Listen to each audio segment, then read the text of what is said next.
সবার মনে একই প্রশ্ন, থ্রি প্রিন্সেসের মা গেল কই? থ্রি প্রিন্সেসের মারে এখন আর দেখা যায় না। আগে তো ইউটিউব চ্যানেল খুললে একটু হলেও দেখা যাইতো। থ্রি প্রিন্সেসের মার কি অবস্থা এটা জানার জন্য মাঝে মধ্যে অবশ্য অনেকেই আমার ইউটিউব চ্যানেলে আসি উকি মারতেছে। আমার অবস্থা যে সেই আগেকার দিনে রাজা বাদশাদের মতো হয়ে গেছে। রাজা বাদশারা তো মনের দুঃখে বনে যায়, আর আমি গেছি হাসপাতালে।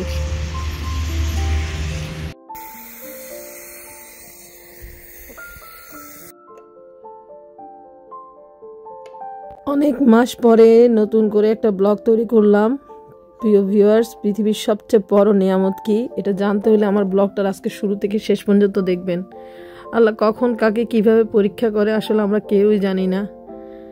আমাদেরকে আল্লাহ সবসময় পরীক্ষা করুক, সমস্যা দেখ, যাই দেখ, আল্লাহ আসলে তার বান্দাদেরকে যতই সমস্যা দেখ তার জন্য সমাধানও তিনি হাজারটা বের করে দেন। তো এই জন্য লাখ লাখ শুকরিয়া আল্লাহর কাছে। আল্লাহ আমাকে নতুন করে একটা জীবন দান করছে। আমরা এখন হাসপাতালের দিকে যাইতেছি। তো যাওয়ার পথে দেখতে পাইতেছেন অনেকগুলো অতিথি পাখি কি শান্তিতে হাঁটাহাঁটি করতেছে। এরা এই শান্তিটা কিন্তু এখানেই পাইতেছে। বাংলাদেশে থাকলে জীবনে এই শান্তি পাইতো না। এই যে এত সুন্দর সুন্দর দৃশ্য দেখে আপনাদের মন ভরে যেতেছে।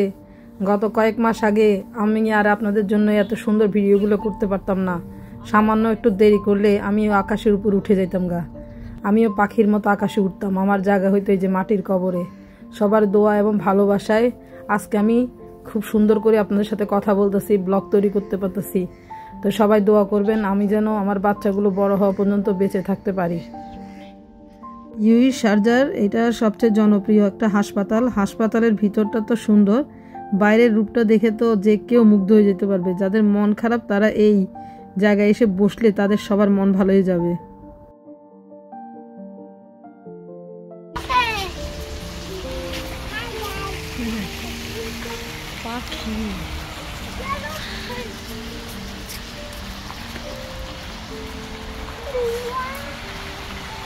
আমি তো যাব না গো স্বামী, ও স্বামী ওই না হাসপাতালে, হাতে ধরি পায়ে পড়ি চলেন আমার সনে গো স্বামী, দুঃখে পরাণ যায় যায় রে। আসলে যতই হাসপাতালে চিকিৎসা করুক, যত সুন্দর সুন্দর কথা বলুক ডাক্তাররা, নার্সরা যতই সেবা করুক, কেউ হাসপাতালে থাকতে চায় না। আমি তো মোটেই না, কারণ আমি পাখির মতন সব জায়গায় আমি ঘুরে বেড়াতে পছন্দ করি। এই দেখেন আমার আইসিইউ থেকে ছাড়া পাই, আমি ইচ্ছা মতন হাসপাতালের চারিদিক দিয়ে ঘুরছি। এইগুলো হচ্ছে হাসপাতালের খাবার, অনেক মজার মজার খাবার। অনেক দিন বসে বসে খাইছি, তারপরও আমার মুখ দিয়ে গলা দিয়ে এই খাবারগুলো ঢুকতে পারে নাই। এগুলো শুধু ভিডিও করেই রাখছি। সব খাবার নষ্ট হয়েছে বেশি, কারণ বাসায় আমার থ্রি প্রিন্সেস আর আমি এখানে আরামসে খাবো, এটা একটা কথা হইল?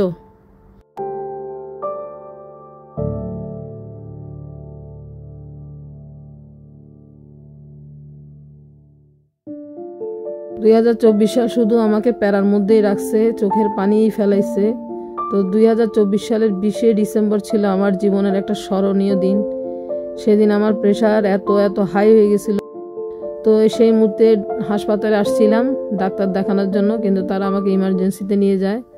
কারণ প্রেশার দেখাতে আসি আমার লাঞ্চে পানি, আমার অনেকগুলো সমস্যা ধরা পড়ছে। তো ডাক্তাররা সেদিনে আমাকে আটকাই ফেলছিল। তে সংসার জীবনটা হচ্ছে সবচেয়ে একটা কঠিন একটা জীবন।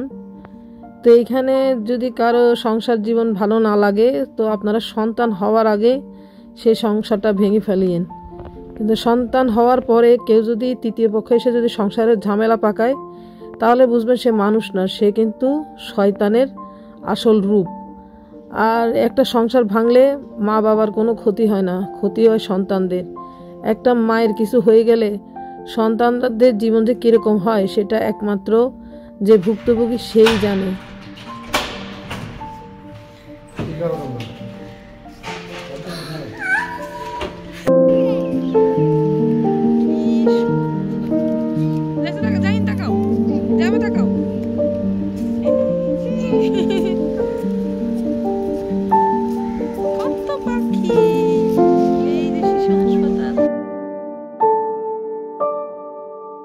আমার ব্লগটা এখন দেখতেছেন সবাই আমার থ্রি প্রিন্সেসের জন্য অবশ্যই অবশ্যই দোয়া করবেন, সাথে আমার জন্য দোয়া করবেন, আমি যেন সবসময় সুস্থ থাকি, আমাকে যেন আবার আইসিইউতে ফেরত না আসতে হয়। হাসপাতালের জীবন যতই আরাম হোক, কিন্তু আসলে একটা প্যারাময় জীবন।